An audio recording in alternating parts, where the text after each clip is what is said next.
China is providing Russia with weapons, and parts of the weapons, cruise missile, drone and tank parts, fueling the biggest Putin's military expansion since the Soviet times, the U.S. has warned. Washington defense officials stated that China is supporting Putin's defense industrial base, developing and funneling weapons technology towards the conflict in Ukraine. President Biden raised concerns directly with the President Xi Jinping on April 2nd, conveying the premier that the United States was not happy with China's massive support for the Russian military and related industrial complex. Before we proceed with the news and facts, please like and subscribe the channel to continue to receive such informative videos. Thank you. A U.S. official accused China of helping Russia to meet its most ambitious defense expansion since the Soviet era and on a faster timeline than we believed possible. Early on in this conflict, our view is that one of the most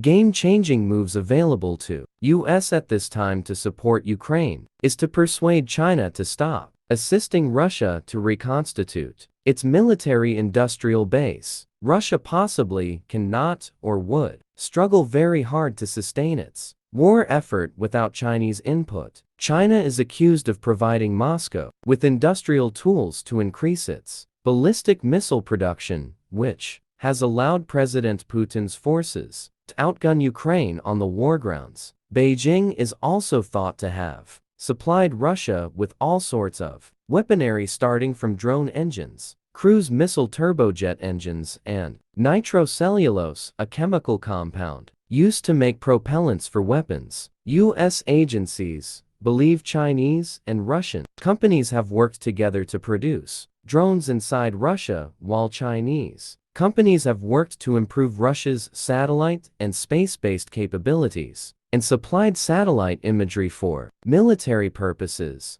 This synergy is very crucial and must be intercepted. Washington has specified that 5 Chinese companies were supplying optical components for use in Russian tanks and armored vehicles. They are Wuhan Global Sensor Technology Co., Wuhan Tongsheng Technology Co. Limited, Hikvision, Iray Technology, and the North China Research Institute of Electro-Optics. Altogether, about 70% of Russia's microelectronics used to make missiles, tanks, and aircraft came from China, alongside 50% of Russia's approximately $900 million in machine tools that had been imported in the last quarter of 2023. Janet Yellen, as Treasury Secretary, visited Beijing this week, said that companies, including those in the China, must not provide material support for Moscow's war, and that they will face significant repercussions if they do. China and Russia bilateral trade has crossed a record $240 billion last year, which is double that before 2 years,